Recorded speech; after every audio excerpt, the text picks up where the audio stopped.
दांत वाली बहू। रंजना कभी ब्रश नहीं करती थी। उसे कितनी बार उसके माँ बाप ने डांटा, लेकिन उसका कोई असर उस पर होता ही नहीं था, जिस कारण से उसके दांत पीले पीले हो जाते हैं। शादी के बाद। अरे बहू, वैसे तो तुझ में कोई कमी नहीं है, पर तेरे दांत दांत इतने पीले कैसे हैं बेटा? कैसे मतलब? कोई सर्जरी थोड़ी ना कराइए। वो तो क्या नाम, मैं ब्रश नहीं करती थी तो पीले हो गए। अब क्या करूं? आप कहें तो लाल करवा लूं या फिर काले? यार ये क्या है, क्यों माँ से लड़ रही हो? लड़ रही हूँ? अरे मैं लड़ रही हूँ या ये बोल रही है कि दांत पीले हैं, पीले। अरे तपस्या थोड़ी ना की है इन्हें पीले करने के लिए। बकायदा ब्रश नहीं किया है 20 साल तक, तब जाकर। छी, कैसी बात कर रही हो? ये उस वक्त तो पीले नहीं थे जब हम लोग तुम्हें देखने आए थे। अरे तब साफ करवा लिया होगा डेंटिस्ट के पास जाकर। अब देखो कैसे पीले पीले लग रहे हैं। रंजना सास की तरफ गुस्से से देखती है। फिर शुरू हो गई पीले पीले पीले।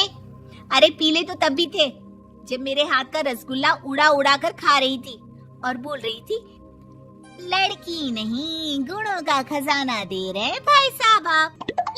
खैर, अब वो लोग करते भी तो क्या करते, पीले दांत वाली बहू पल्ले पड़ी थी तो झेलना तो था ही। एक दिन कीर्तन में रंजना गाना गा रही थी।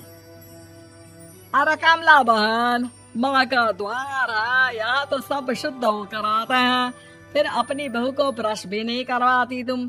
दूर से पीले पीले दांत भक्ति में बाधा उत्पन्न कर रहा है। अरे कोई 2 साल के बच्चे थोड़ी ना लेकर आई हूँ मैं बहू बनाकर। अच्छी खासी लड़की है, अरे कैसे करवाऊं ब्रश? ये तो उसे खुद करना चाहिए ना। अब माँ बाप तो इसके जैसे तैसे निपटा दिए, ये नहीं सोचा कि सास कैसे संभालेगी। सास बहू को लेकर घर आ जाती है, लेकिन सोच लेती है कि अब इसे लेकर कहीं नहीं जाएगी। अगले रोज बहू कहती है, अरे क्या हो गया, मंदिर नहीं जाना क्या? कीर्तन का वक्त हो रहा है। मेरी मधुर वाणी से कान्हा जी जागते हैं और सोते हैं। आप तो जानती है ना उनकी भक्ति में कितना मन लगता है मेरा। वो क्या है ना, तबीयत ठीक नहीं लग रही है मेरी, आराम करूंगी मैं। तबीयत ठीक नहीं लग रही? अभी तो मिथुन के गाने पर नाच रही थी आप, और अब बोल रही है कि तबीयत ठीक नहीं लग रही। अरे भक्ति में मन लगा लो सासू माँ, ऊपर जाना है, क्या मुंह दिखाओगी आप? हाँ? सास को बहू की बात पर गुस्सा आ जाता है। मैं क्या मुंह दिखाऊंगी, इसकी चिंता तो ना कर, समझी? अपने मुंह की चिंता कर, जो ये पीले पीले दांत लेकर हर जगह पहुंच जाती है। पता है लोग कितना मजाक बनाते हैं। ना जी ना, मैं नहीं जाना कहीं तेरे साथ। तो ये बात है। कोई ना, मत जाओ, मैं अपने कमरे में ही बैठकर भक्ति कर लूंगी। ऊपर वाला दांत थोड़ी ना देखता है, मन देखता है, भावना देखता है। और अरे बस बस, तू सब कुछ दिखा, बस ये सफेद चमकदार दांत ना दिखाना किसी को, है? जा यहाँ से। बहू को सास की बात का कोई फर्क नहीं पड़ता, वो तो जैसी थी वैसी ही रह जाती है। सुबह नहाकर किचन में खाना बनाना, फिर खाना खाना, कीर्तन भजन करना और सो जाना। एक दिन, माँ जी मैं सहेली के घर जा रही हूँ, शाम को लेट आऊंगी। हाँ हाँ, तो जाना, मैंने कौन सा तेरी आरती करनी है घर पर बैठकर। रंजना सहेली के घर जाती है, जहाँ वो पार्टी में जाने की तैयारी कर रही होती है। अरे शिखा, कहाँ जाने की तैयारी कर रही है?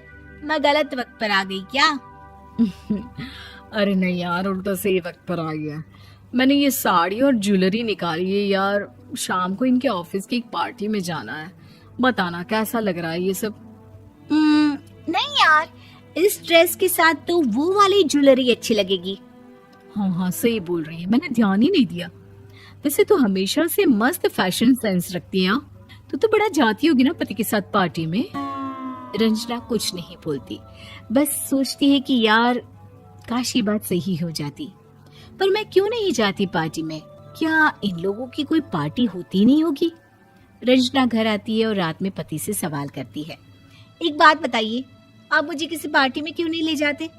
क्या आपके यहाँ ऑफिस में पार्टी नहीं होती? पति बेचारा क्या कहता कि दांत पीले हैं तुम्हारे इसलिए। अरे कोई पार्टी होती नहीं हम लोगों के ऑफिस में, तो कहाँ से लेकर जाऊं? और मार्केट, मॉल, कहीं वीकेंड घूमना, कहीं तो। अरे यार, सारे हफ्ते में एक छुट्टी मिलती है, तो सोचता हूँ कि आराम ही कर लूं। क्यों? रंजना मन मार के रह जाती है। पहले कभी सास के साथ मंदिर जाया करती थी, लेकिन वो भी सास ने ले जाना बंद कर दिया। घर बैठी बैठी रंजना बोर हो जाती है। तभी उसे आइडिया आता है और वो मायके जाने का सोचती है। सासू माँ, 2 दिनों के लिए मम्मी के घर जा रही हूँ।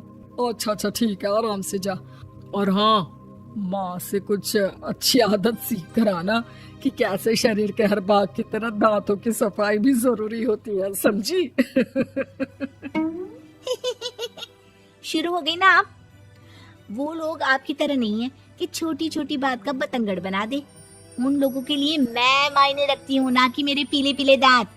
रंजना माँ को बिना बताए उन लोगों को सरप्राइज देती है, लेकिन जैसे ही वो दरवाजे पर पहुंचती है, अंदर देखती है कि घर वाले कहीं जा रहे होते हैं।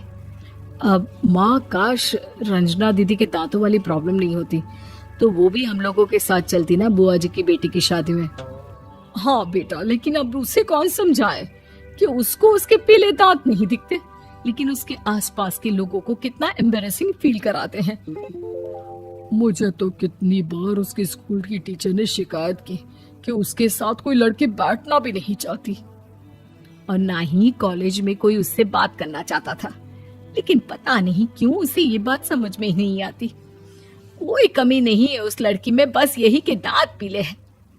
वो तो भला हो जीजा जी और उनकी माँ का, जो दीदी को जैसी है वैसे ही रखा हुआ है। रंजना को अपने घर वालों की बात सुनकर बहुत दुख होता है।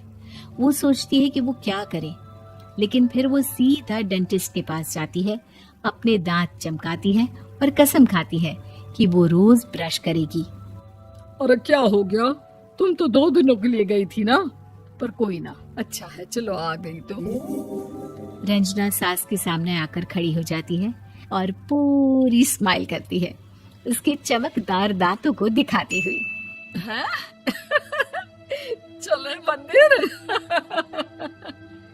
माँ, मुझे माफ कर दीजिए, मैंने आप लोगों को बहुत एम्बैरेसिंग फील करवाया। मैं आज से रोज ब्रश करूंगी।